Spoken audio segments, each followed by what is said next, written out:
Hello everyone, very warm welcome to the Heron academy. मैं शिवा आपका स्वागत करती हूँ हमारे इस प्यारे से यूट्यूब चैनल पे।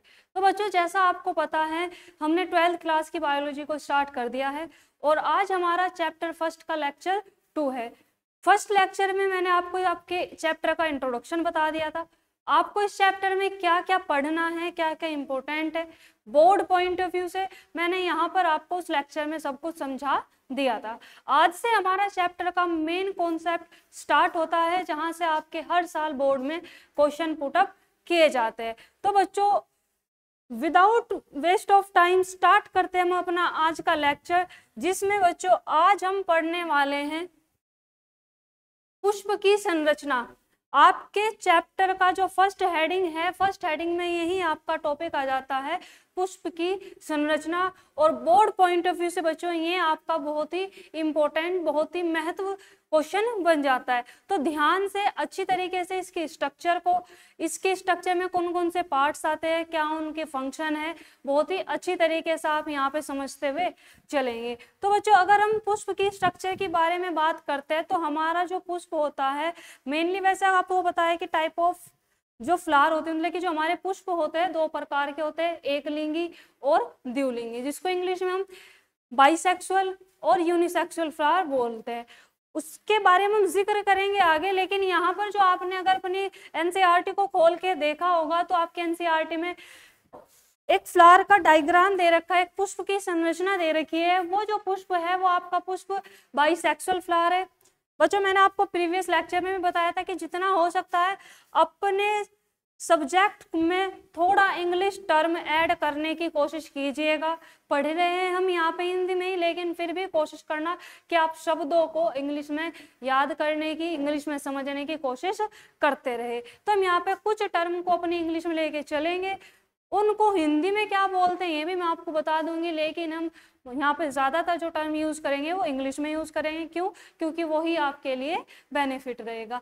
तो हमारा जो फर्स्ट टॉपिक रहेगा बच्चों, हमारा फर्स्ट टॉपिक रहेगा फ्लावर की स्ट्रक्चर, जिसमें हम फ्लावर के यहाँ पर पार्ट्स देखने वाले हैं। और एक बात जो आपको यहाँ पे याद रखनी है, वो क्या बात याद रखनी है कि यहाँ पर जो आपका फ्लावर होगा वो कौन सा फ्लावर होगा, वो आपका बाइसेक्सुअल फ्लावर होगा। यहाँ पे हम किस फ्लावर के बारे में बात करने वाले हैं? बाइसेक्सुअल फ्लावर के बारे में बात करने वाले हैं, मतलब कि द्विलिंगी पुष्प के बारे में हम आज यहाँ पढ़ते हुए चलेंगे। यहाँ पे इस चैप्टर में जो आपको दे रखा है फ्लावर, वो कौन सा फ्लावर है? बाइसेक्सुअल फ्लावर है। तो आप यहाँ पे क्या करेंगे, सबसे पहले एक लाइन नोट करेंगे। वो लाइन क्या होगी कि complete flower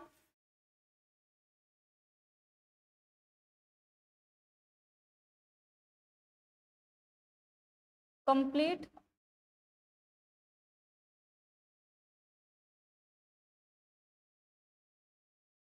flower. Complete flower क्या होगा बच्चों? कंप्लीट फ्लावर में किस फ्लावर को बोल रही हूँ? वह पुष्प जिसमें मेल और फीमेल दोनों जो जनन अंग होते हैं वो एक ही फ्लावर में पाए जाते हैं, उस फ्लावर को, उस पुष्प को हम क्या बोलते हैं? Complete flower. ये पॉइंट कराने के बाद, ये टॉपिक कराने के बाद मैं सेपरेटली आपको समझा भी दूंगी। फिलहाल आपको यहाँ पे क्या याद रखना है? कंप्लीट फ्लावर हम किस फ्लावर के लिए यूज कर रहे हैं? वो फ्लावर जिसमें मेल और फीमेल, मतलब कि नर और मादा जनन अंग एक ही पुष्प में पाए जाते हैं, उसी को हम क्या बोलते हैं? कंप्लीट फ्लावर पाए जाते हैं। तो यहाँ पे, तो हम यहाँ पे जो टॉपिक कर रहे हो, क्या कर रहे हैं? स्ट्रक्चर। तो यहाँ पे आप लिखेंगे कंप्लीट फ्लावर की संरचना में, कंप्लीट फ्लावर की संरचना में निम्न भाग पाए जाते हैं। निम्न भाग पाए जाते हैं। तो यहाँ पर इस चैप्टर में आप किस फ्लावर के बारे में पढ़ रहे हो बच्चे? समझते हुए चलना है। हम यहाँ पे किस फ्लावर के बारे में पढ़ रहे हैं? हम यहाँ पे पढ़ रहे हैं अपने कंप्लीट फ्लावर के बारे में। जो आपको आपकी बुक में जो डायग्राम दे रखा है वो कौन सा फ्लावर है? वो आपका कंप्लीट फ्लावर है, मतलब कि वो आपका एक द्विलिंगी पुष्प है। ठीक है, तो यहाँ पर हमें उसकी स्ट्रक्चर पढ़नी है। तो सबसे पहले हमने क्या लाइन बोल दी कि कंप्लीट जो फ्लावर होंगे आपके, उनमें निम्न संरचना पाई जाती है। मेनली उसको हम क्या है, दो भागों में डिवाइड करते हैं। मेनली प्लांट के जो स्ट्रक्चर है उसको हम कितने भागों में डिवाइड करते हैं, दो। एक तो आपके सहायक अंग, जितने भी भाग आ रहे हैं उसमें जितने भी अंग आ रहे हैं उनको हम मेनली कितने भागों में डिवाइड करते हैं, दो। एक तो आता है भाई आपका यहाँ पर सहायक अंग, एक आ जाता है आपका यहाँ पर सेकंड आ जाएगा आवश्यक अंग। आवश्यक अंग। अब सहायक अंग और आवश्यक अंग में अगर हम बात करें कि इन अंगों में हम किस अंग की बात करते हैं, तो सहायक अंग जो होंगे आपके, सहायक अंग में हम दो अंगों को पढ़ते हैं।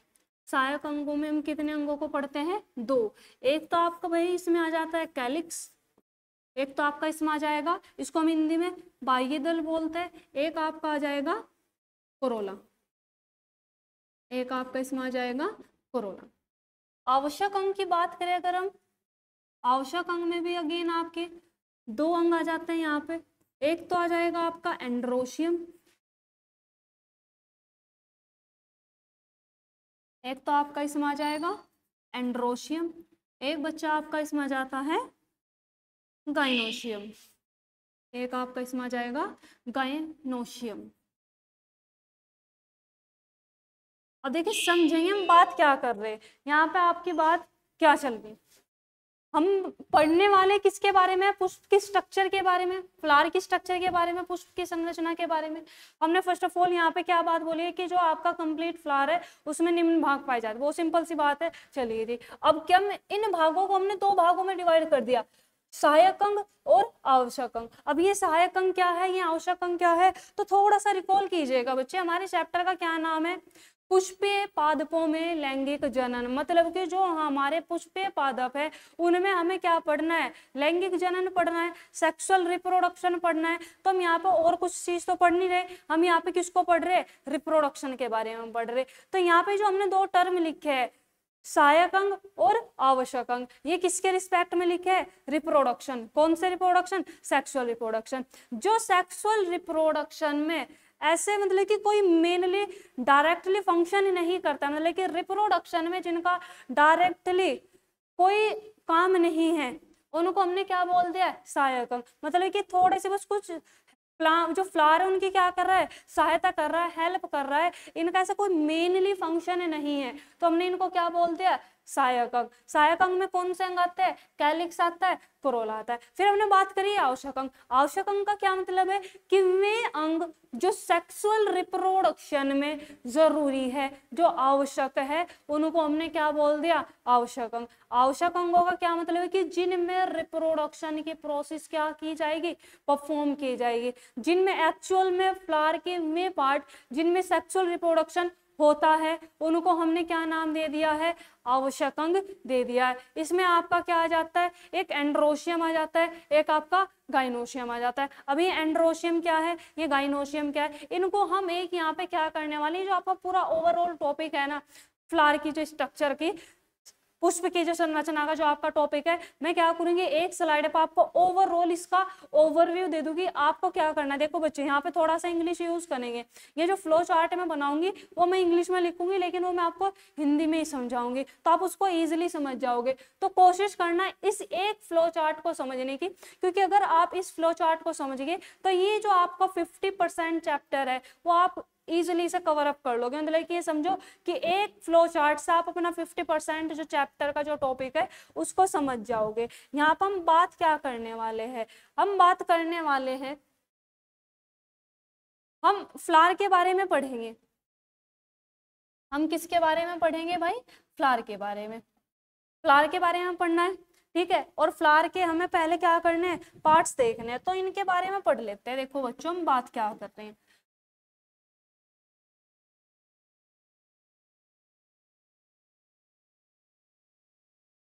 ध्यान से समझेंगे। फ्लावर के फ्लावर्स पार्ट्स, फ्लावर पार्ट्स का मतलब क्या हो जाएगा भाई आपका, पुष्प के भाग कि जो आपका पुष्प है, जो फूल है, उसमें कितने भाग पाए जाते हैं। मतलब कि एक पूरा जब आप एक फूल देखते हो तो उस फूल में आपको कौन कौन से भाग देखने को मिलते हैं, कौन कौन से अंग देखने को मिलते हैं, वो हमें यहाँ पे सीखना है। तो सबसे पहले हमने क्या लिख दिया बच्चे यहाँ पे, सबसे पहले हमने लिख दिया यहाँ पे फ्लावर के पार्ट्स। अब इसको हम क्या करेंगे, इसको बच्चे हम डिवाइड करेंगे, इसको हम क्या करेंगे, डिवाइड। इसको हमने क्या किया, डिवाइड किया। किस चीज में डिवाइड कर दिया हमने, ये दो भागों में डिवाइड कर दिया। एक तो आप क्या जाएंगे इसमें, इसेंशियल, इसेंशियल पार्ट। एक तो आपका इसमें क्या आ जाएगा, इसेंशियल। एक आपका इसमें आ जाएगा नॉन इसेंशियल। एक आपका इसमें क्या आ जाएगा, नॉन इसेंशियल। इसेंशियल और नॉन इसेंशियल का मतलब क्या हो जाएगा भाई बच्चों, इसेंशियल का मतलब होता है जरूरी, ठीक है। इसेंशियल का क्या मतलब होता है, जरूरी, या फिर आप समझ लो आवश्यक। तो जो अभी हमने सहायक और आवश्यक पढ़ा था, तो सहायक को समझ लीजिए हमने क्या बोल दिया, आवश्यक को हमने क्या बोल दिया, इसेंशियल। और जो आपके सहायक थे, मतलब कि यहाँ पर हम किसके रिस्पेक्ट में बात कर रहे हैं, हम यहाँ पे लेके चल रहे हैं सेक्सुअल रिप्रोडक्शन में। तो फ्लावर के वे पार्ट जो सेक्सुअल रिप्रोडक्शन के लिए आवश्यक है, उनको हमने क्या बोल दिया, इसेंशियल पार्ट्स।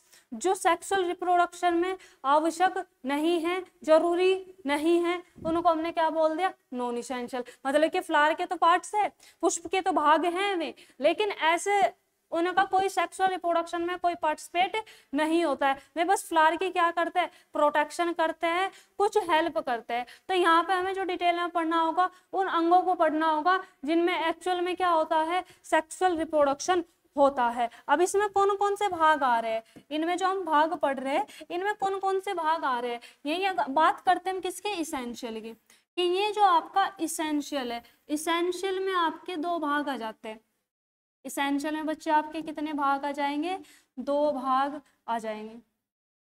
इसमें कितने भाग आ जाएंगे, दो। एक तो होगा आपका एंड्रोशियम,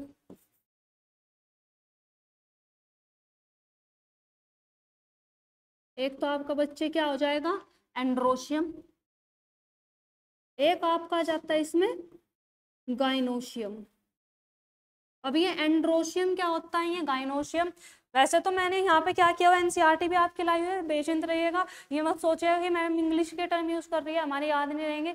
इनको मैं आपको हिंदी में साथ साथ भी बताती हुई चलूंगी, और बाद में अपनी एनसीईआरटी को भी रीड कर लेंगे। जो जरा मरा सा आपका डाउट आएगा थोड़ा इंग्लिश टर्म को देख के, वो आप क्लियर लेक्चर के लास्ट तक जरूर कर जाएंगे। तो टेंशन नहीं लेना है, बहुत ही बेहतरीन तरीके से पढ़ेंगे, इंग्लिश भी पढ़ेंगे, हिंदी भी उसकी देख लेंगे। इट मीन्स आप अपने नोट्स भी बनाओगे, और नोट्स के बाद जो आपकी एनसीईआरटी है हम उसको भी समझते हुए चलेंगे, जो आपको और कोई नहीं कराता है वो आपको यहाँ पे किया जाएगा। एंड्रोशियम को हम हिंदी में क्या बोलते हैं, पुमंग।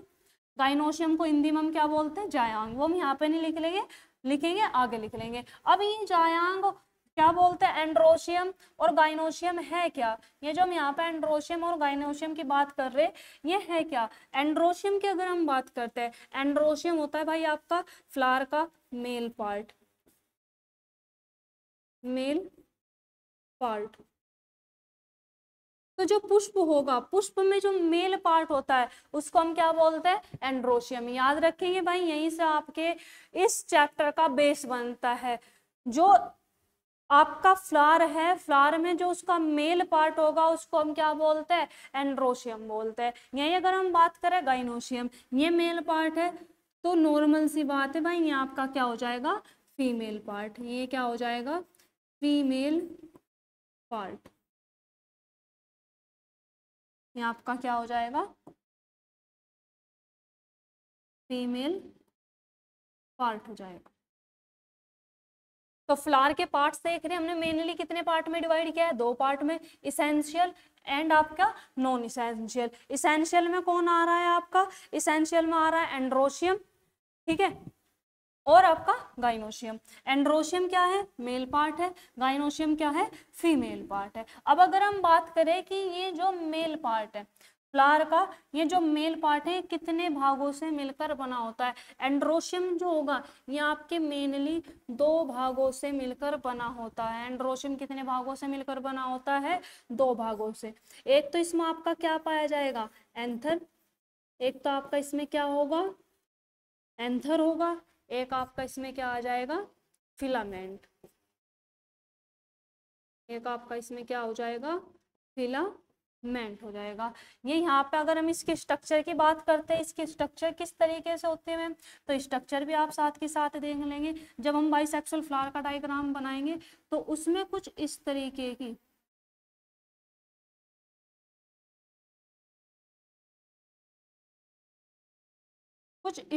हम स्ट्रक्चर बनाएंगे। ये आपका क्या होता है? एंड्रोशियम। ये ओवरऑल ये जो पूरी स्ट्रक्चर है, इस पूरी स्ट्रक्चर को हम क्या बोलते हैं? ये पूरी स्ट्रक्चर है आपका एंड्रोशियम। ये जो आपकी इतना पार्ट है इसमें, ये वाला जो पार्ट है ये होगा इसका एंथर। उसके बाद ये जो इसकी डंडी नुमा स्ट्रक्चर है ये वाला, ये हो जाएगा इसका फिलामेंट। तो ये बात कर ली बच्चे हमने किसकी? इसेंशियल में एंड्रोशियम। एक बार फिर से याद करेंगे, एंड्रोशियम फ्लावर का मेल पार्ट है। यह पुष्प का नर भाग है जो कि 2 भागों से मिलकर बना होता है, एंथर और फिलामेंट। ये हो गया इसका स्ट्रक्चर। अब आपको इसकी यूनिट याद करनी होती है कि जो मेल पार्ट है इसकी यूनिट क्या होगी। इसकी यूनिट आ जाती है भाई आपकी स्टेमिन। इसकी यूनिट क्या हो जाएगी? स्टेमिन हो जाएगी। यूनिट याद रखें क्योंकि यूनिट आपके यहाँ पे बहुत यूज में आती है। अब बात करते हैं हम किसकी? गाइनोशियम की। तो जिस तरीके से एंड्रोशियम आपके 2 भागों से मिलकर बना होता है, सेम ऐसे ही आपका जो गाइनोशियम है, गाइनोशियम भी बच्चे आपके 3 भागों से मिलकर बना होगा। वे 3 भाग कौन कौन से आ जाएंगे? एक हो जाएगा आपका इसमें स्टिग्मा। एक आपका इसमें क्या हो जाएगा? स्टिग्मा हो जाएगा। एक आपका इसमें हो जाएगा स्टाइल। एक आपका इसमें क्या हो जाएगा? स्टाइल हो जाएगा। और एक आपका इसमें और क्या आ जाएगा? ओवरी आ जाएगा। और इसमें क्या आ जाएगा? ओवरी।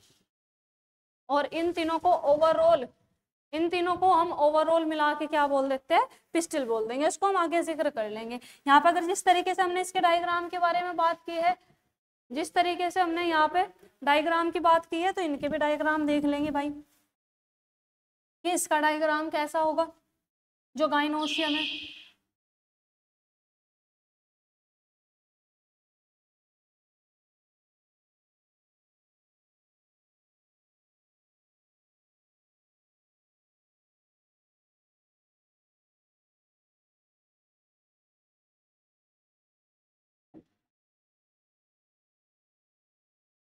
ये आपका डायग्राम हो जाएगा किसका?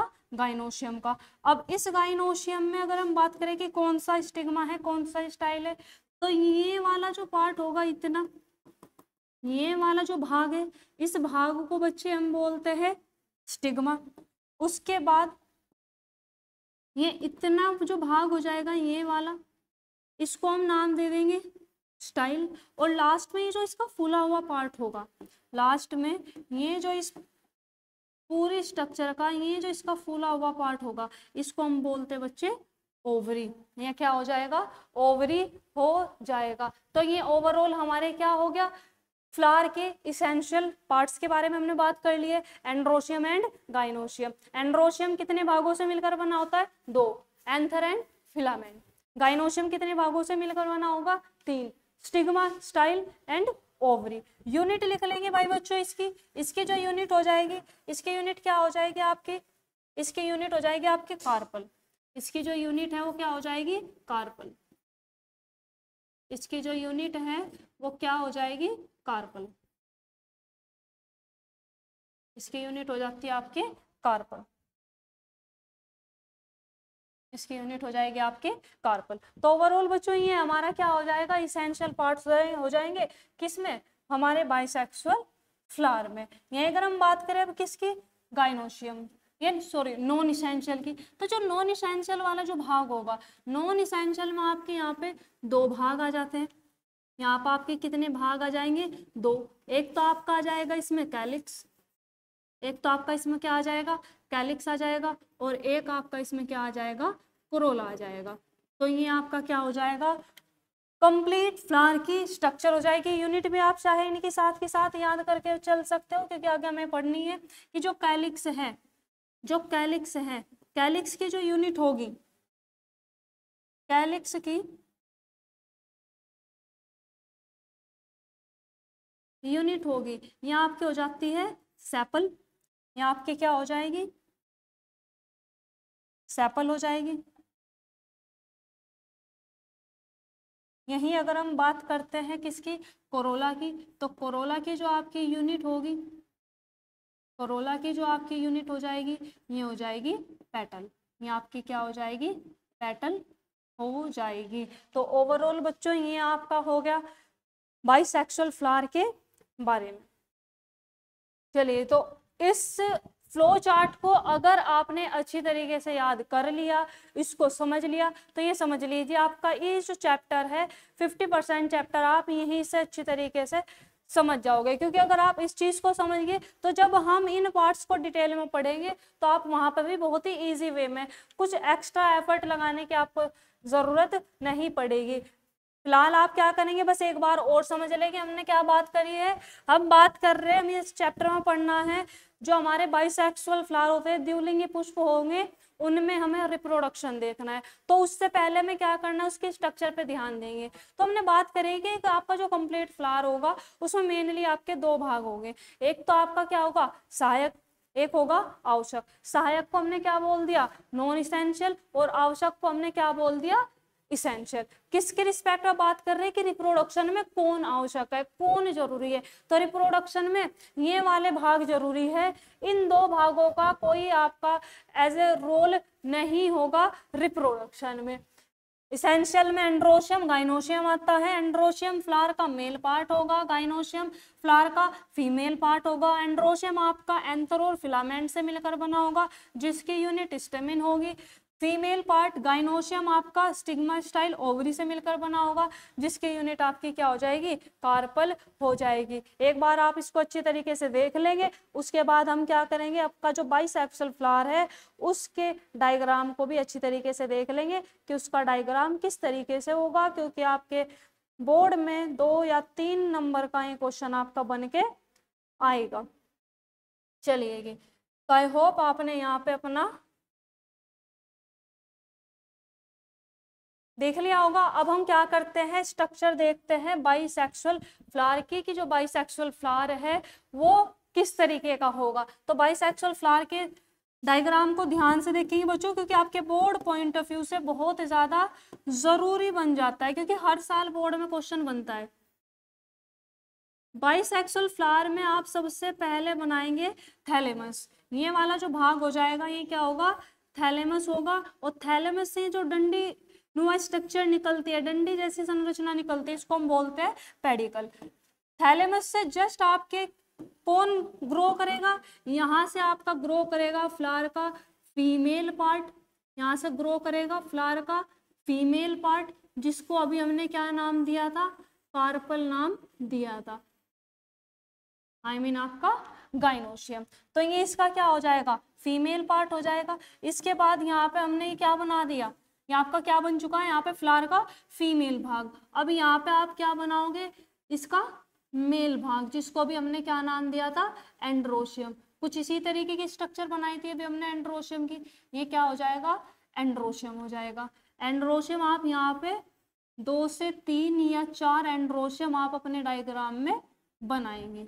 ये आपका कौन सा भाग हो गया, फ्लावर का मेल पार्ट हो गया, जिसका हमने क्या नाम दिया है, एंड्रोशियम, जिसका भी हमने क्या नाम दिया था, एंड्रोशियम नाम दिया था। अब यहाँ पे हमने क्या कर दिया है, अपने बाइसेक्सुअल फ्लावर में एंड्रोशियम और गाइनोशियम को बना दिया है। मतलब कि जो हमारे इसेंशियल भाग है बाइसेक्सुअल फ्लावर में, जो इसेंशियल पार्ट है रिप्रोडक्शन के लिए जरूरी है, उनको हमने यहाँ पे बना दिया है। इसके बाद फिर आप क्या करोगे, उसके बाद आप बनाओगे फ्लावर का नॉन इसेंशियल भाग, जिनको हम क्या बोलते हैं, कैलिक्स एंड कोरोला बोलेंगे, जिनको हम क्या नाम देंगे, कैलिक्स एंड कोरोला।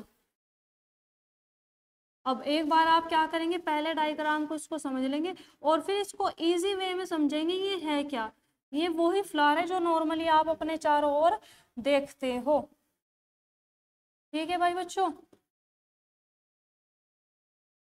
यहाँ पे हमने क्या कही, इसको लेबल करते हुए अगर यहीं से स्टार्टिंग से ही चले तो ये वाला जो पार्ट होगा, ये वाला, इसको बच्चों हम बोलते हैं पेडिकल। ये भाग कौन सा हो जाएगा आपका, पेडिकल। इसको हम बोलते हैं पेडिकल। पेडिकल के बाद ये वाला भाग जिस पर हमारे फ्लावर के पूरी की पूरी स्ट्रक्चर निर्भर रहती है, जिस पे टिका हुआ है पूरा फ्लावर, इसको हम बोलते हैं थैलेमस। इसको हम क्या बोलते हैं, थैलेमस बोलते हैं। इसका क्या नाम हो जाएगा, थैलेमस। थैलेमस के बाद ये जो हमने यहाँ पे ग्रीन कलर की स्ट्रक्चर बनाई है, ये जो ग्रीन कलर की स्ट्रक्चर बनाई है, इसका नाम है कैलिक्स। इसका क्या नाम है, कैलिक्स। कैलिक्स के बाद फिर ये जो आपके यहाँ पे येलो कलर में आ गया, जिसको अभी हम क्या बोल रहे थे, मेल पार्ट, इसको हमने क्या नाम दिया था, एंड्रोशियम। ये क्या था, एंड्रोशियम।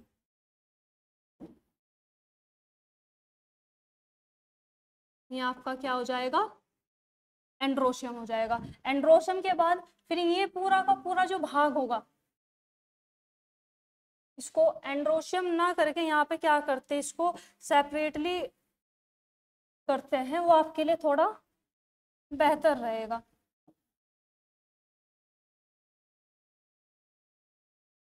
देखो किस तरीके से लेबल करोगे आप इसको, है तो ये एंड्रोशियम है, लेकिन ओवरऑल एंड्रोशियम ना बोल के आप इसको अलग अलग, ये जो इसका फिलामेंट होगा, ये जो इसकी डंडीनुमा स्ट्रक्चर होगी, इसको हम क्या बोलते हैं, फिलामेंट। ये आपका क्या हो जाएगा, फिलामेंट हो जाएगा। ठीक है, फिलामेंट के बाद ये वाला जो भाग होगा इतना, इसको हम क्या बोलते हैं, ये होगा आपका एंथर। इसको बच्चों हम क्या बोलते हैं, एंथर बोलते हैं। और ये ओवरऑल ये दोनों मिलके क्या बना लेंगे, ये बना लेंगे आपका एंड्रोशियम। ये आपका क्या बना लेंगे, एंड्रोशियम बना लेंगे। ये आपका दोनों मिलके क्या बना लेते हैं, ये आपका एंड्रोशियम बना लेंगे। इसी तरीके से ये वाला लेवल कर लोगे आप। यहाँ पे ये वाला जो भाग होगा, इसको हम क्या नाम देंगे, इसको आप नाम दोगे स्टिग्मा। इसको आप क्या नाम दोगे, स्टिग्मा। फिर ये वाला जो भाग होगा इसका, अभी आप क्या करोगे, सिर्फ इसको नोट करते हुए चलेंगे, समझ लेंगे लिखने के बाद। ये वाला जो इतना भाग होगा इसका, ये होगा स्टाइल। ये क्या होगा, स्टाइल होगा। उसके बाद ये जो इसका स्वेलो पार्ट होता है, ये जो फूला हुआ पार्ट होगा इसका, ये इतना जो इसका भाग है, ये होगा ओवरी। इसको हम क्या नाम देंगे, इसको हम नाम देंगे ओवरी। इसको हम नाम देंगे ओवरी। और इन्हीं तीनों को कुल मिला के आप क्या बोल देते हो बच्चों, इन्हीं तीनों को आप मिला के क्या बोल दोगे, पिस्टिल या कार्पल बोल दोगे। इन्हीं को आप क्या बोल दोगे, पिस्टिल बोल दोगे। अब इस डायग्राम में हमारा क्या है, एक पार्ट्स रह रहा है जिसको हमने क्या नाम दिया था, कोरोला। जिसको हमने क्या नाम दिया था, कोरोला। और उसको आप यहाँ पे कुछ इस तरीके से बना लेंगे। ये आपका भाग कौन सा हो जाएगा, कोरोला हो जाएगा।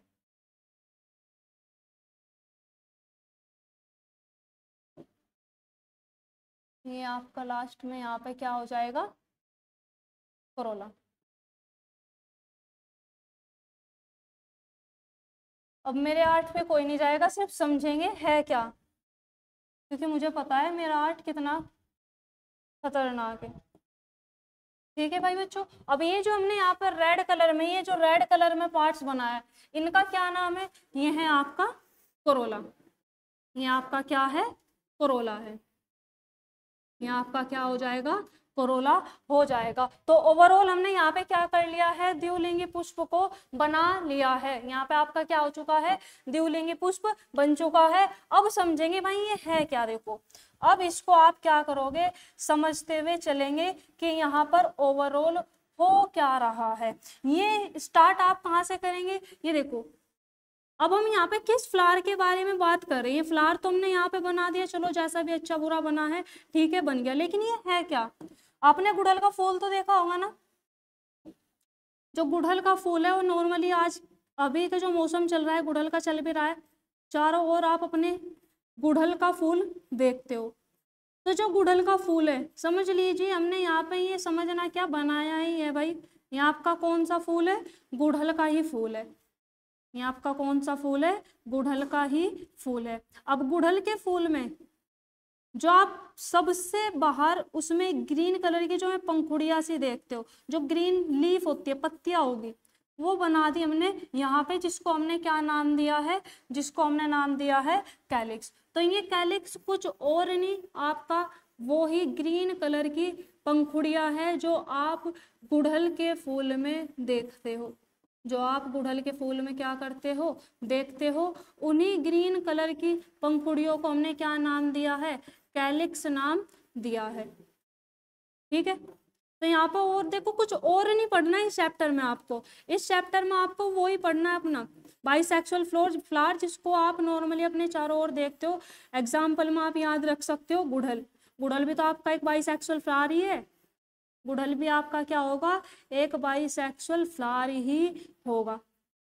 अब सपोज कीजिए उस गुड़हल के फूल को, वो जो गुड़हल का फूल है, जब आप गुड़हल के फूल को देखते हो तो गुड़हल के फूल में सबसे नीचे आपको छोटी छोटी इतने साइज में 5 क्या दिखती है, पत्ती सी स्ट्रक्चर देखते हैं। तो ये जो लीफ लाइक स्ट्रक्चर देखने को मिलती है, वे जो लीफ लाइक स्ट्रक्चर होती है उसी को हम क्या बोलते हैं, कैलिक्स। उसी का क्या नाम होता है, कैलिक्स। कितनी होती है नंबर में, ये नंबर में होगी आपके 5, ये नंबर में क्या होगी 5। अब कैलिक्स की हमने यूनिट क्या बोली थी, कैलिक्स की यूनिट को हमने बोला था सेपल। अब ये यूनिट क्या है, ये जो हम यहाँ पे टर्म यूज कर रहे हैं, चलो ये तो बहुत आसान सी बात है कि गुड़हल के बारे में पढ़ रहे हैं, चलो ठीक है। लेकिन इसमें गुड़हल में कैलिक्स क्या आ गया, चलो वो भी समझ गए कि जो पंखुड़ी है उस पंखुड़ी को हमने क्या नाम दे दिया, कैलिक्स। लेकिन ये जो यूनिट बोल रहे हैं हम सेपल, वो यूनिट क्या है, देखो बच्चों होता क्या है।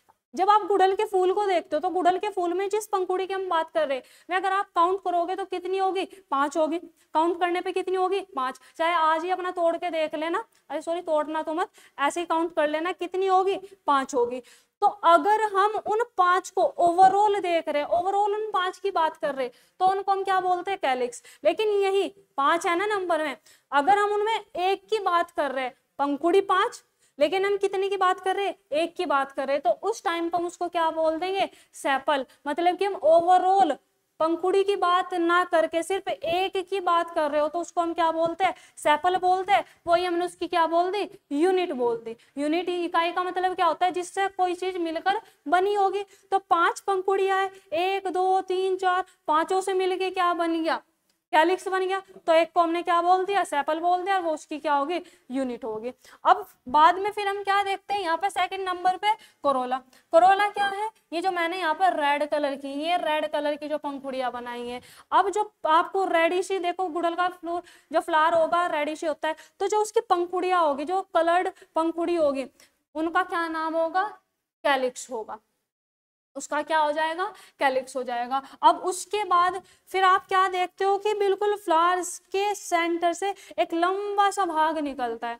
फ्लावर के बिल्कुल सेंटर से क्या होगा, एक लंबा सा भाग निकलता है। उस लंबे से भाग को हम क्या बोलते हैं, वो ये वाला होगा। ये यहाँ पे जो मैंने ये बनाया है ना पिस्टिल, ये होता है उसका फीमेल फ्लावर। देखिए जो उसका आपको रेड कलर का थोड़ा लंबा सा फिलामेंट देखने को, स्ट्रक्चर देखने को मिलती है, उसको हम क्या बोलते हैं, पिस्टिल। और पिस्टिल में आपके 3 भाग हो गए, स्टिग्मा होगा, स्टाइल होगा। ये थोड़ा सा देखो स्टाइल, स्टाइल के बारे में बात कर रहे हैं। जब आप उसका फ्लावर देखते हो तो उसका जो फिलामेंट होगा और बीच में जो डंडे से होते हैं वो पूरी लहर के साथ होते हैं, कि पूरी लहरा होता है भाई साहब, उसमें लहर होती है। तो लहर है, देखिए स्टाइल दिखा रही है, तो इसका क्या नाम हो गया, स्टाइल।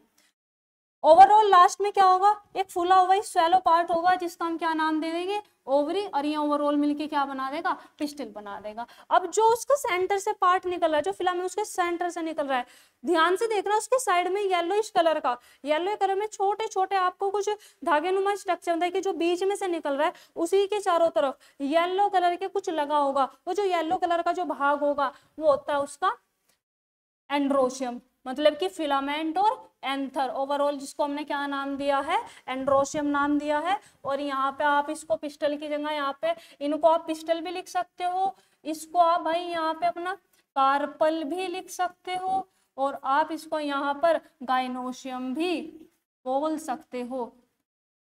मर्जी है आपकी, चाहे कुछ बोल दो। यहाँ पे इसको गाइनोशियम भी बोलते हैं। तो बच्चों ओवरऑल ये हमारा क्या हो जाता है, बाइसेक्सुअल फ्लावर का डायग्राम हो जाता है, जो आपके बोर्ड पॉइंट ऑफ व्यू से मोस्ट ऑफ इम्पोर्टेंट है। रीजन बिंग हर साल आपके यहाँ से क्वेश्चन बनता है, क्या तो आपका डायग्रामेटिक बेस बनेगा या इसी हिसाब से कुछ क्वेश्चन पुट अप कर लिया जाएगा। इस डायग्राम को आपको क्या करना है, अच्छी तरीके से प्रैक्टिस करनी है, इसकी लेबलिंग को, कौन से भाग को हम क्या बोल रहे हैं अच्छी तरीके से याद करके चलेंगे, क्योंकि हो सकता है कि आपको डायग्राम दे दे और उसको सिर्फ लेबल करने के लिए पूछ लिया जाए। तो बच्चों आप इसको अच्छी तरीके से देख लेंगे एक बार और इसको बना लेंगे अपनी नोटबुक में, बहुत ही इंपॉर्टेंट है। अब इसके बारे में आई थिंक आप समझ गए होंगे भाई क्या है, किस तरीके से है। लेबलिंग अगेन बोल रही हूँ, बहुत ज्यादा इंपॉर्टेंट है आपकी। चलिए नेक्स्ट देखते हैं अब अपना। तो यहाँ तक हमने इसकी बात कर ली थी, फिर हमने यहाँ पे इसके पार्ट्स भी देख लिए। अब इसकी थोड़ी सी थ्योरी है वो आप देख लेंगे, जो चीजें अभी हमने यहाँ पे फ्लावर में डिस्कस की है उसी के बारे में आप यहाँ पे थोड़ा सा लिख लेंगे। बात करते हैं हम सबसे पहले किसकी, कैलिक्स की। तो कैलिक्स को हमने क्या किया, बोला है कैलिक्स पुष्प का क्या होगा, सबसे पहला भाग होगा जिसकी इकाई क्या हो जाएगी, सेपल होगी, और ये सामान्य रूप से क्या होंगे, हरे होंगे। कार्य की अगर हम बात करें कि इनका काम क्या होगा, ये जो कैलिक्स है इनका काम क्या होता है, तो इनका काम होगा आपका प्रोटेक्शन का। इनका काम क्या होगा, इनका काम होता है फ्लावर का प्रोटेक्शन। ये फ्लावर की है, जिस टाइम पर फ्लावर हमारी क्या होता है, कली होती है, जिस टाइम पर फ्लावर अभी बना नहीं है वो कली की अवस्था में है, तो कली की अवस्था में आपको देखने को मिलता है वो बाहर से बिल्कुल ग्रीन होता है, तो जिस चीज से वो कवर होगा उसी को हम क्या बोलते हैं, कैलिक्स बोलते हैं। मतलब कि कैलिक्स हमारा क्या करता है, कैलिक्स हमारे फ्लावर की प्रोटेक्शन करने का काम करता है। कोरोला का एज इट इज रिप्रोडक्शन में डायरेक्ट तो है नहीं, लेकिन डायरेक्टली इसका बहुत ही इंपॉर्टेंट रोल होगा। वो क्यों होगा, सबसे पहले तो आपको यहाँ पे क्या याद रखना है कि जो कोरोला है ये पुष्प का आपका क्या होगा, दूसरा भाग होगा, जिसकी इकाई को हम क्या बोलते हैं, पेटल बोलते हैं, ठीक है। तथा ये सामान्य रूप से आपके क्या होंगे, रंगीन होंगे। इस रंगीन को याद रखेंगे, आपसे एक नंबर में यही पूछ लिया जाएगा कि फ्लावर के रंगीन भाग का नाम बताइए, तो रंगीन भाग क्या हो जाएगा आपका, इसमें कोरोला हो जाएगा। अब अगर हम इसके कार्य की बात करें, ये रंगीन है क्यों, इसको रंगीन क्यों रखा गया है, ये रंगीन होने का रीजन ये है ताकि इससे क्या किया जाए, जो परागणक को होते हैं, मतलब कि जो आपके पोलिनेटर्स होंगे, पोलिनेटर्स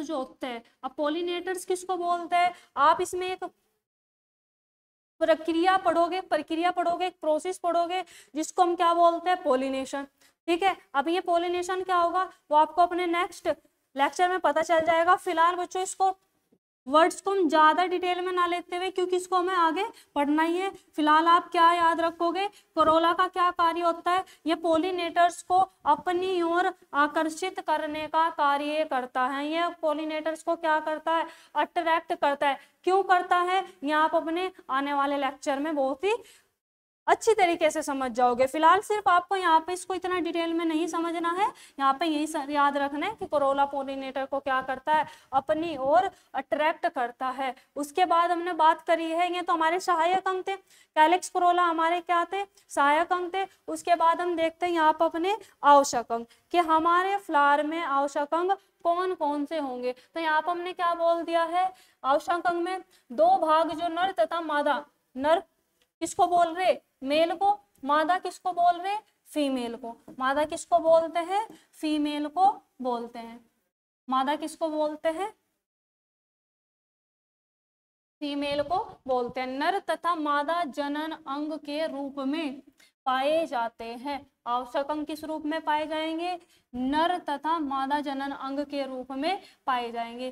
तथा प्रजनन क्रिया में इन अंगों को आवश्यक अंग में रखा गया है। रीजन बिंग, क्यों हमने इनको आवश्यक अंग बोला है, क्योंकि रिप्रोडक्शन करने के लिए, फर्टिलाइजेशन करने के लिए क्या जरूरत हो, किसकी जरूरत होगी, युग्मक की, गैमिट की, और वे जो गैमिट होंगे वे इन्हीं में बनते हैं।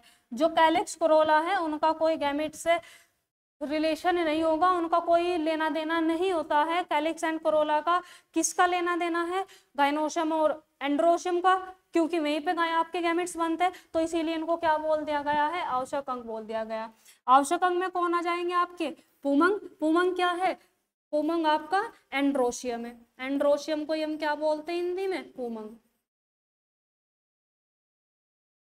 यहाँ आपका क्या हो जाएगा, पुमंग किसको बोल रहे, एंड्रोशियम को, मतलब कि फ्लावर का मेल पार्ट, ये फ्लावर का क्या है, मेल पार्ट है।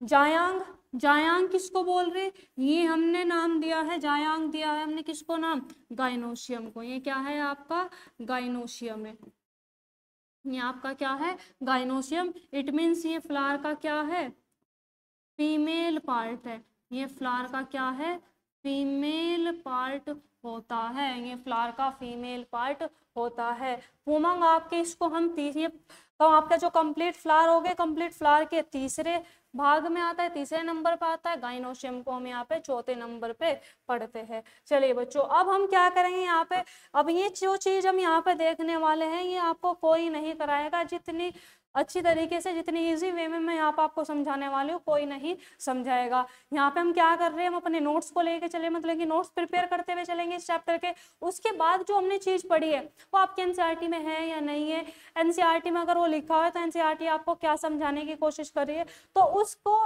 देखो। एनसीईआरटी में हमारा सारा का सारा डाटा लिखा हुआ है, लेकिन बच्चों मैं आपको बता दूं एनसीईआरटी की जो लैंग्वेज है वो बहुत ही क्रिटिकल है, मतलब कि डायरेक्टली समझ में नहीं आती। तो उस क्रिटिकल लैंग्वेज को सिंप्लीफाई करने के लिए मैं यहाँ पे आ चुकी हूँ, मतलब कि मैं क्या करूंगी, आपको नोट्स प्रिपेयर कराऊंगी, उनको समझाऊंगी। उसके बाद जो चीज हमने पढ़ी है, जो टॉपिक हमने पढ़ा है, वो एनसीईआरटी में कहाँ पे लिखा हुआ है और एनसीईआरटी आपको इनडायरेक्टली क्या समझाने की कोशिश कर रही है, वो भी हम साथ के साथ लेते हुए चलेंगे। जैसे कि स्टार्ट करते हैं बच्चों हम यहाँ से, आपके एनसीईआरटी का फर्स्ट पैरा है, तो आपको क्या करना है, फटाफट अपनी एनसीईआरटी को खोल के बैठ जाइएगा और मेरे साथ एनसीईआरटी को मार्क करते हुए चलेंगे कि एनसीईआरटी में कहाँ आपको क्या समझाने की कोशिश की जा रही है। तो स्टार्ट करते हैं हम अपने एनसीईआरटी के फर्स्ट पैरे से। यहाँ पे आपको क्या है, देखो इसमें इतना कोई खास इंट्रोडक्शन नहीं दे रखा है, सिर्फ जरा मला सा बता रखा है, देख लेंगे क्या बोल रहे हैं। क्या हम भाग्यशाली नहीं है कि पादप लैंगिक प्रजनन करते हैं। पादप किसको बोलते हैं, पादप बोलते भाई आपके प्लांट्स को, पादप किसको बोलते हैं, प्लांट्स को बोलते हैं। कि जो पादप हैं क्या करते हैं, लैंगिक प्रजनक है, मतलब ये लैंगिक प्रजनन करते हैं। असंख्य प्रकार के पुष्प जिन्हें हम आनंद से टकटकी लगाकर देखते हैं, मतलब कि भाई साहब आप जा रहे हो और कहीं रास्ते में जाते हो, आपको एक बहुत ही खूबसूरत फ्लावर देखने को मिल गया, तो एक सेकंड के लिए आप वहां पे उस पर नजर तो जरूर मारोगे कि क्या यार कितना खूबसूरत फ्लावर है। तो यहाँ पे आपके एनसीईआरटी वही बोल रही है, ऐसा कोई इतना इंपॉर्टेंट लाइन तो है नहीं, लेकिन फिर भी जो एनसीईआरटी बोल रही है देख लेंगे उसको। क्या बोल, फिर क्या बोल दिया, देखते सूंघते हैं तथा जिनकी महक से हम मदहोश हो जाते हैं, वाह, और उनके भरपूर रंग आदि, यह सभी बातें उसके लैंगिक प्रजनन में सहायक होती है। अब ये ओवरऑल आपको समझाने की क्या कोशिश कर रही है कि भाई साहब जो फ्लावर आपको अट्रैक्ट कर सकते हैं, मतलब कि आप जा रहे थे, जाते टाइम आपको क्या है बहुत ही सुंदर फ्लावर देखने को मिल गया, तो आप क्या करोगे, वहां पे एक सेकंड के लिए रुकोगे और उसकी जो सुगंध है उसको जरूर सूंघ के जाओगे, ठीक है। तो जब वो फ्लावर आपको अट्रैक्ट कर सकता है, इतना कॉम्प्लेक्स एनिमल को अट्रैक्ट कर सकता है, इट मीन्स वो फ्लावर किसी भी एनिमल को अट्रैक्ट कर सकता है बहुत ही इजी तरीके से। तो आपको यहाँ पे वही समझाने की कोशिश कर रहे हैं कि वो अट्रैक्ट करके क्या है, ये रिप्रोडक्शन में कुछ सहायता करेंगे, ये प्लांट के अंदर, उस फ्लावर के अंदर होने वाले लैंगिक प्रजनन में कुछ क्या करने वाले हैं, सहायता करने वाले हैं। पुष्प का अस्तित्व मात्र हमारे उपयोग के लिए नहीं है। आज के टाइम पे क्या है, फ्लावर का हम कहाँ यूज नहीं कर रहे, हर जगह फ्लावर का यूज करते हैं। तो यहाँ पर आपको क्या बोलते हैं कि जो फ्लावर है ना, उसका जो अस्तित्व सिर्फ हमारे इस्तेमाल के लिए नहीं है, उसका अपना काम है। क्या है, सभी पुष्पी पादप लैंगिक प्रजनन प्रदर्शित करते हैं। पुष्पी पादप किसको बोल रहे हैं भाई हम यहाँ पे, ये पुष्पी पादप कौन है, पुष्पी पादप है आपके एंजियोस्पर्म। ये किसके बारे में बात कर रहे हैं, आपके एंजियोस्पर्म के बारे में। मतलब कि ओवरऑल हम क्या बोल देंगे, वे फ्लावर जिनमें क्या आते हैं, देखिए वे प्लांट पादप है ना, वे प्लांट जिन पे पुष्प आएंगे उनको हमने क्या नाम दे दिया, पुष्पी पादप बोल दिया। तो जितने भी आपके फ्लावरिंग प्लांट हो गए वे कौन सा प्रजनन करेंगे, लैंगिक प्रजनन करेंगे। पुष्प कर्मों, पुष्पों तथा पुष्पी अंगों की संरचना की विविधता पर एक दृष्टि डाले तो वह अनुकूलन की एक व्यापक परिधि को दर्शाते हैं। क्या समझाने की कोशिश कर रहे हैं कि चाहे तो आप पुष्प का कर्म देख रहे हो या पुष्पों का जो आपका जो पुष्पों के जो अंग है उनकी संरचना में आपको क्या देखने को मिलती है, विविधता देखने को मिलती है। लास्ट लेक्चर में मुझे एक बच्चे ने कमेंट किया कि विविधता क्या, मैंने पढ़ाया था आपको वेरिएशन, विविधता क्या, मैंने प्रीवियस लेक्चर में आपको वेरिएशन के बारे में पढ़ाया था। हमने प्रीवियस लेक्चर में किसके बारे में जिक्र किया था, वेरिएशन के बारे में जिक्र किया था। तो उसी से मुझे कमेंट आया था कि मैम वेरिएशन किसको बोलते हैं। तो यहाँ पे समझ लेंगे हम बात किसकी कर रहे हैं, वेरिएशन की। ये जो वेरिएशन है, इसी वेरिएशन को हम क्या बोलते हैं, इसी वेरिएशन को हम क्या बोल देंगे, विविधता बोलते हैं। इसी वेरिएशन को हम क्या बोलते हैं, विविधता बोलते हैं। अब इसका अर्थ समझ लेंगे। ये तो पता चल गया कि वेरिएशन को हिंदी में क्या बोलते हैं, विविधता, लेकिन विविधता का अर्थ क्या है। तो विविधता का अर्थ होगा कि जब आपको, जैसे कि मान लो फ्लावर तो एक ही है, लेकिन फ्लावर की आपको कितनी क्वालिटी देखने को मिलती है, रंग बिरंगे अलग अलग डिजाइन के, अलग अलग तरीके की, मतलब कि अलग अलग संरचना के आपको क्या है, फ्लावर देखने को मिलते हैं। तो फ्लावर तो एक है, लेकिन उसमें क्वालिटी बहुत सारी है, बहुत टाइप के आपको क्या है, फ्लावर देखने को मिलते हैं। तो इसी चीज को हम क्या बोलते हैं, वेरिएशन देखने को मिले बोलते हैं। मतलब कि एक फ्लावर दूसरे फ्लावर से क्या है, भिन्न है, अलग है। इस भिन्नता को ही हम क्या बोलते हैं, विविधता बोलते हैं, वेरिएशन बोलते हैं। तो यहाँ पर आपको वही बोल दिया जा रहा है कि संरचना की विविधता पर दृष्टि डालें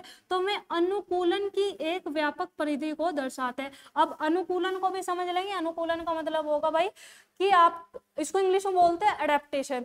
अनुकूलन का मतलब होगा कि जब कोई भी जीव अपने आप को अपने वातावरण के अनुसार क्या कर लेता है, ढाल लेता है, कि जैसा उसका वातावरण है उसी के अनुसार अपनी बॉडी को क्या कर लेगा, वो ढाल लेगा। जैसे कि एग्जाम्पल में हम बात करते हैं, अभी गर्मी है तो हम क्या करते हैं, ठंडे कपड़े पहनते हैं, ठीक है, टी शर्ट पहनोगे हाफ बाजू, यहाँ पे आप जैकेट वगैरह तो नहीं पहन के चल रहे हो आज के टाइम पे, मतलब कि आप जैकेट वगैरह तो नहीं पहने हो, लेकिन जैसे ही सर्दी आती है फिर हम स्वेटर जैकेट वगैरह गर्म कपड़े पहनना स्टार्ट कर देते। क्यों? क्योंकि वातावरण क्या हो जाएगा, ठंडा हो जाएगा। तो हम यहाँ पे मैं समझाने की कोशिश क्या करूँ कि जैसा हमारा वातावरण उसी के अनुसार हम अपने आप को क्या कर लेते हैं, ढाल लेते हैं। तो ये जो जीवों के अपने वातावरण के अनुसार डालने की जो प्रक्रिया होती है, इसी को हम क्या बोलते हैं, अनुकूलन बोलते हैं। चलिए नेक्स्ट देखेंगे।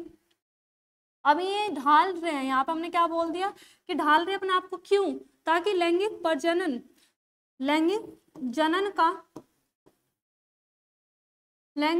का अंतिम उत्पादन, यहाँ पर नेक्स्ट अगली बात बता दी आपको कि लैंगिक जनन का अंतिम उत्पाद फल और बीज की संरचना सुनिश्चित हो सके। मतलब कि अनुकूलन क्यों कर रहे हैं, ताकि जब लैंगिक प्रजनन होगा जिसके रिजल्ट में क्या बनेगा, फल बनेगा और बीज। फल और बीज क्या होता है, प्रोडक्ट ऑफ सेक्सुअल रिप्रोडक्शन। देखिए जब भी फ्लावर में सेक्सुअल रिप्रोडक्शन होगा तो उसके प्रोडक्ट क्या बनता है, फल और बीज बनता है। तो इसको सुनिश्चित करने के लिए कोई भी प्लांट क्या करता है, अनुकूलन की प्रक्रिया को शो करता है। आइए इस अध्याय में हम क्या करेंगे, फ्लावर की आकार की संरचना तथा पुष्पी पादपों, मतलब कि आवर्त बीजी, जिसको हम इंग्लिश में क्या बोलते हैं, एंजियोस्पर्म बोलते हैं, इनमें हम क्या पढ़ेंगे, लैंगिक प्रक्रम को समझेंगे। अभी आपके चैप्टर की होगी फर्स्ट हेडिंग, ये आपके चैप्टर की क्या होगी भाई, फर्स्ट हेडिंग होगी। अब इसको समझेंगे। यहाँ पे आपको क्या बात बोले, पुष्प आवृत बीजियों का एक आकर्षक अंग है। मतलब कि जो आवर्त बीजी है ना, जो आपके एंजियोस्पर्म है, एंजियोस्पर्म में जो उसका फ्लावर है वो क्या है, एक आकर्षित अंग है। मतलब कि एक अट्रैक्टिव ऑर्गन है जो दूसरे जीवों को क्या करता है, अपनी ओर अट्रैक्ट करता है।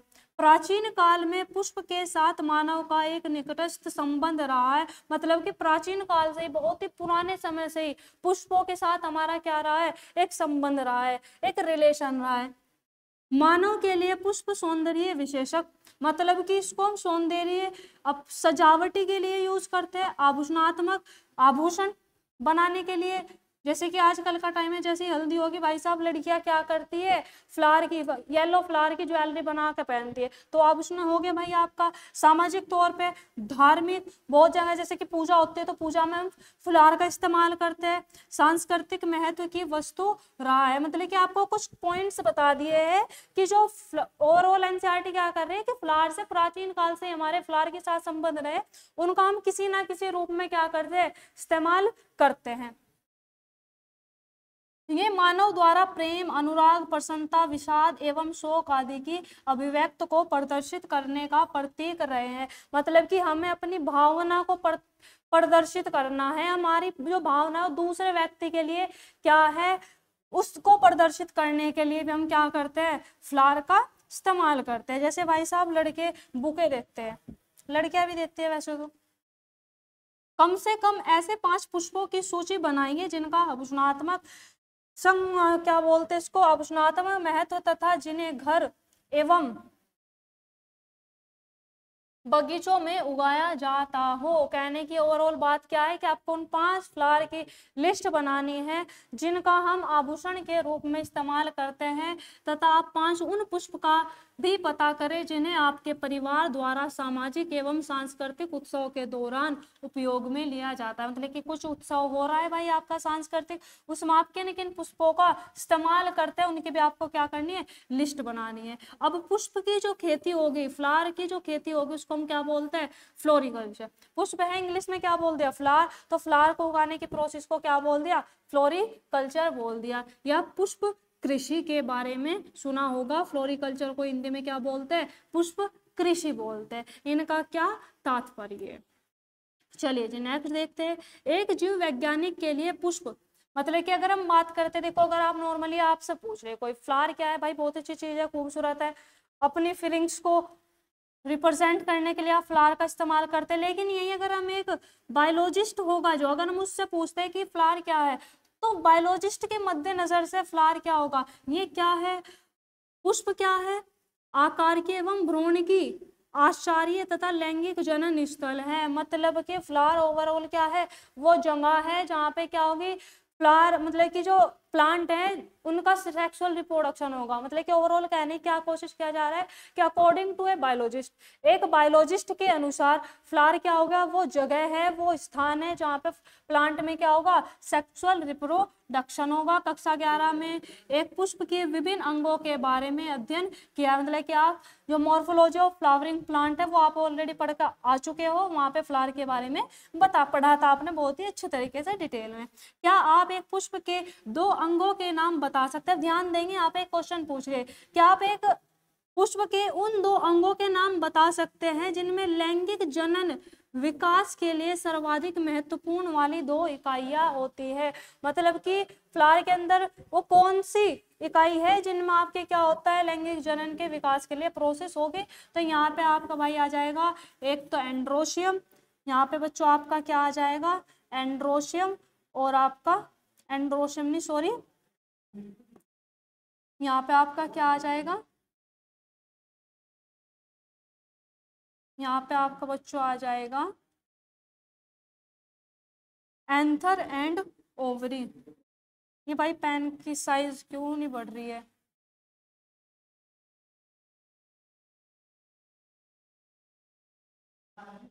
एंथर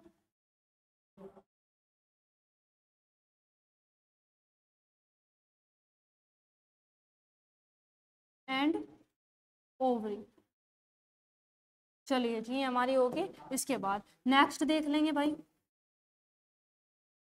फिर आपका नेक्स्ट टॉपिक क्या आ जाएगा, यहाँ सब आपका नेक्स्ट टॉपिक स्टार्ट है, निषेचन से पूर्व संरचनाएं एवं घटनाएं, पढ़ लेंगे इसको भी।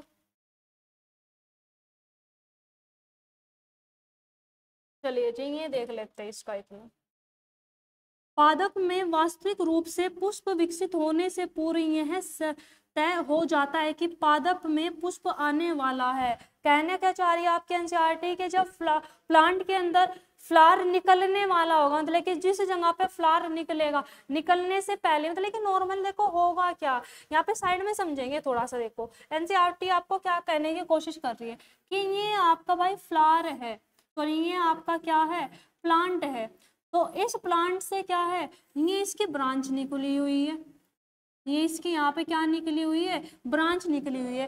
अब डिसीजन फ्लावर में कुछ इस तरीके से होने वाला है कि यहाँ पर आपकी देखो ब्रांच से ब्रांच भी तो निकल सकते हैं, जैसे कि एक आपकी यही होगी ये वाली जो ब्रांच है, इस ब्रांच से एक और ब्रांच निकल जाए। अब एनसीईआरटी आपको क्या बोलना चाह रही है कि अब अगर यहाँ पे क्या है, ये वाली जो ब्रांच है यहाँ पे क्या निकलने वाला है, यहाँ पे आपका कोई फ्लावर उत्पन्न होने वाला है, यहाँ पर कोई फ्लावर उत्पन्न होने वाला। तो इस फ्लावर देखो यहाँ से आपकी क्या है,